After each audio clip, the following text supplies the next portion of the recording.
Salve, salve amigos da internet, meu nome é Nino Denani e esse é mais um vídeo meu aqui no YouTube. Bom, desde que o homem é homem, desde que o mundo é mundo, desde que a gente começou a ser dotado de um tipo de inteligência um pouco mais sofisticada do que aquela que nos permite saber o que a gente pode colher de frutinha ou saber que bicho que a gente tem que caçar, a gente tenta entrar em contato com o mundo do além, né? Com o que existe no pós-vida, né? Muitas foram as formas escolhidas para isso, desde jogos de varetas, dados, cartas, pedrinhas com desenhos, as conhecidas runas, até algumas mais complexas, já relatadas por Arthur Conan Doyle no seu livro A História do Espiritismo, como as mesas girantes, tipologia, etc. Hoje então a gente vai falar sobre uma dessas formas de contato e uma que eu acho que é bem conhecida entre todos nós. A gente vai falar sobre a brincadeira do copo.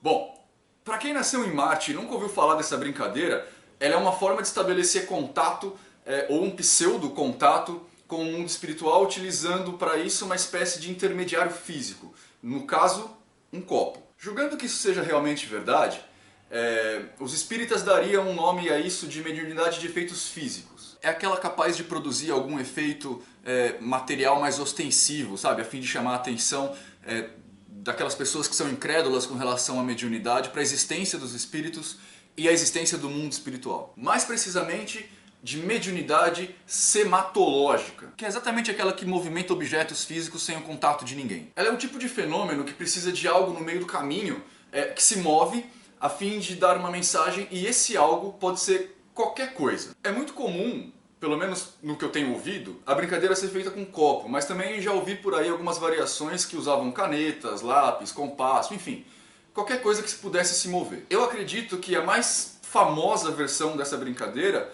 é uma que povoa o imaginário do norte-americano. Já que esses caras conseguem fazer dinheiro com tudo, por que não fazer dinheiro com isso também, né? Que se chama tábua ou Ouija. O princípio por trás de todas as variações dessa brincadeira é o mesmo. Você coloca um objeto lá, leve o suficiente para que ele se mova, e convoca, em teoria, um espírito para fazer, né, com que ele dê as respostas ali, movendo esse objeto, enfim, de acordo com o código pré-estabelecido das pessoas que estão em torno da mesa ali. Para isso, geralmente é montado uma espécie de tabuleiro. E isso que é vendido como brinquedo nos Estados Unidos. Com o alfabeto escrito, as letras, né, de A a Z, mais os números de 0 a 9 ou de 1 a 0, e as palavras sim e não. Então a gente coloca esse objeto que vai se mover no centro do tabuleiro, todos os participantes da mesa ali colocam o dedinho nesse objeto, e ele passaria a se mover sozinho por ali, né? Respondendo as questões de todos os presentes. Ok, o que a gente vai fazer então é falar um pouquinho sobre a tábua ou Ouija,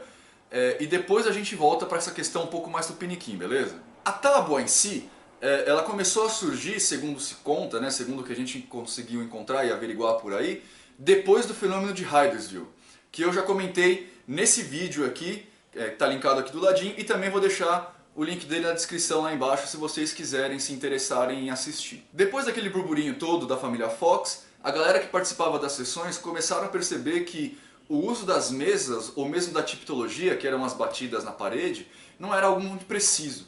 E também era difícil de se acreditar por completo. A comunicação através das batidinhas, que é a tipologia, não fazia muito sentido, então eles bolaram uma tal de planchete. Ou seja, eles pegaram um pedaço de madeira, colocaram umas rodinhas nas suas extremidades e prendiam uma caneta ou um lápis no meio dela, a fim de permitir que essa caneta se deslizasse ali pelo tabuleiro de uma forma melhor, e em contato com o papel ela produzisse as palavras, frases, etc. por ela mesma, sem intermediário direto de batidinhas, essas coisas todas. Ia ser um método muito mais simples se a gente conseguisse realmente ter efetividade nisso. O estudo espírita também leva esse fenômeno em conta, chamando-o de psicografia direta, ou seja, o próprio espírito produziria uma mensagem sem o intermédio de um médium. Por exemplo, o caso do Chico Xavier, né? Nesse caso em específico aqui, você não precisa da mão do Chico Xavier para escrever, a própria caneta escreveria ali no papel. O grande problema, obviamente, é que num tipo de comunicação desse tipo, com uma canetinha presa numa prancheta de madeira com rodinhas, é que as letras produzidas eram horríveis. Tipo meio letra de médico, tá ligado? O que acabava dificultando também a comunicação.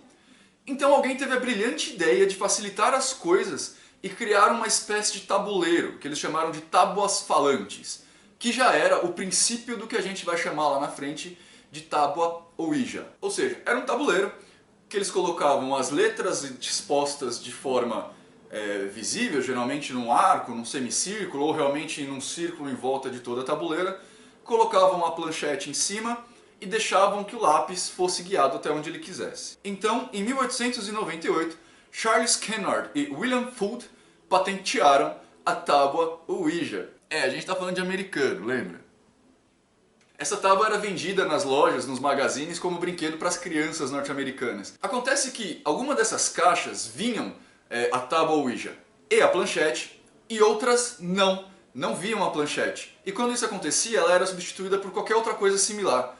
Um copo, por exemplo. Essa brincadeira ela ficou tão famosa nos Estados Unidos e na Europa que ela chegou a ser capa da revista Saturday Evening Post, com direito à ilustração do famosíssimo Norman Rockwell e tudo mais. Pois é, como aqui nós somos pobres e muito criativos, já deixamos a tábua em si de lado, não compramos esse negócio nas lojinhas de brinquedo, colocamos um copo junto com uma pá de letra, numa cartolina, e aí já era, mano. Ué, ué, ué, BR. Mas, então, isso tudo é verdade? Bom, lá pelos idos do século XIX, um físico chamado Michael Faraday resolveu fazer uma experiência com relação às mesas girantes, aquela lá da família Fox. Mas, para explicar essa experiência em particular e o que ela resultou, eu vou ter que começar pelo começo. Guardem o nome dele aí, Michael Faraday. Nos primeiros anos do século XIX, o químico Michael Chevreul, e tomara que eu tenha falado esse nome certo, resolveu pesquisar a respeito de uma técnica que era febre na análise química da época.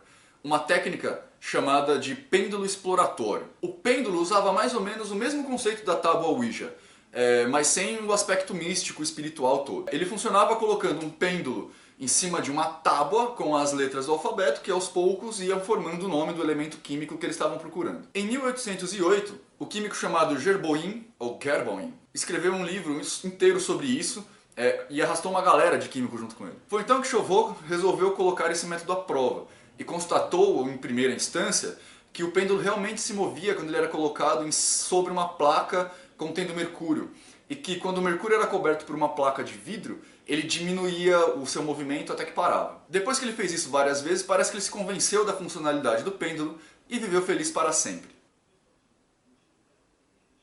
Só que não. O que aconteceu é que Chauveau resolveu fazer a experiência com os olhos vendados. Uma ideia genial que ele teve. E o que ele constatou é que nada acontecia.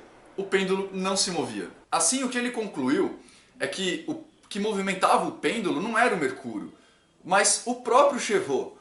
E mesmo que ele não soubesse disso. Ok, muitos anos depois dessa experiência, em 1853, o Chauveau foi convidado pela Academia Francesa de Ciências para fazer parte de um comitê responsável por estudar alguns fenômenos paranormais e parapsíquicos ou sobrenaturais que estavam acontecendo naquela época. Em particular, as mesas girantes. Essas mesas girantes já tinham sido estudadas meio que exaustivamente por cientistas estadunidenses e ingleses que já tinham descoberto uma pá de coisa a respeito daquele negócio.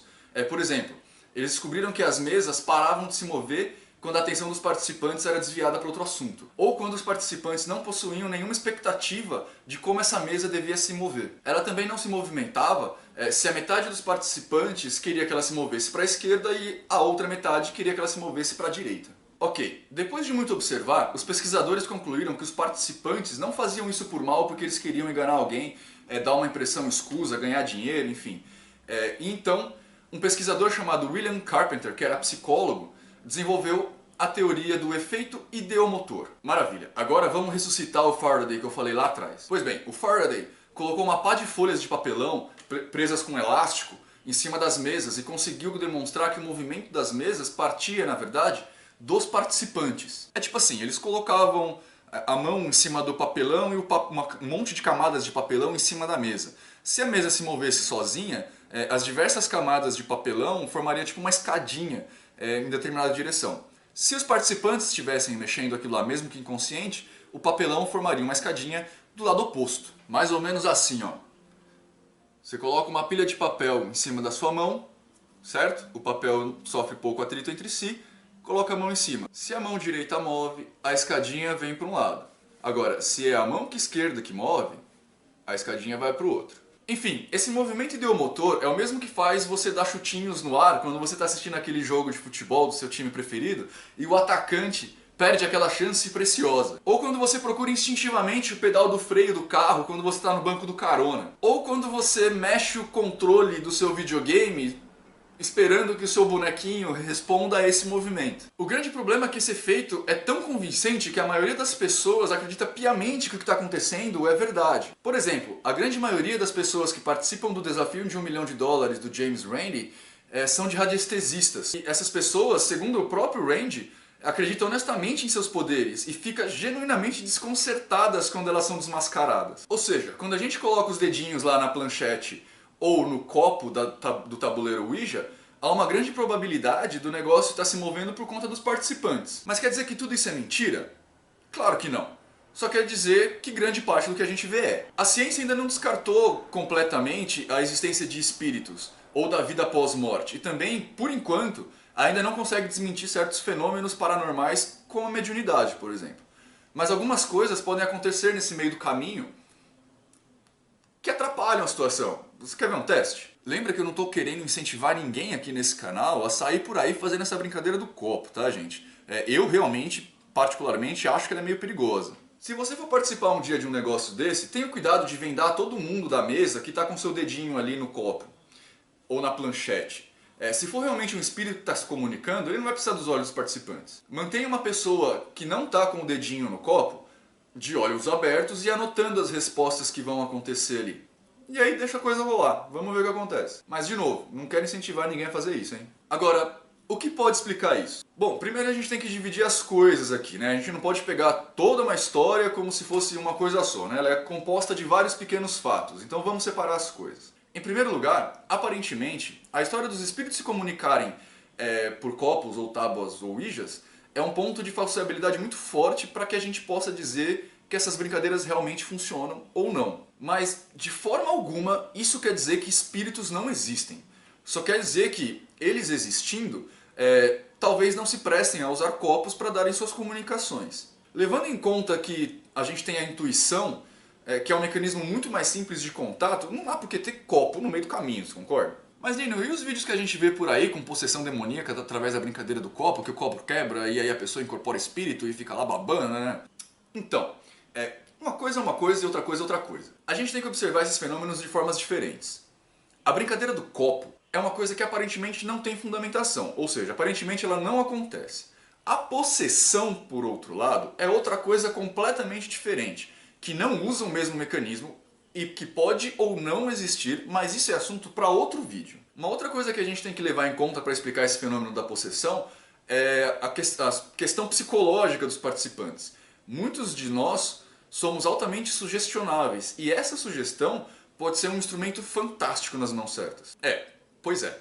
Pessoas sugestionáveis são geralmente aquelas que experimentam as emoções de forma muito mais intensa e por isso mantém uma qualidade psicológica que define que ela é altamente disposta a receber ideias e ser influenciadas por alguém em sua forma de agir ou de pensar. Eu imagino que cada um de vocês já tenha exemplos mil a respeito disso. Outra coisa que pode influenciar fortemente nessa sugestão é a autoestima do camarada e até o nível de assertividade dele.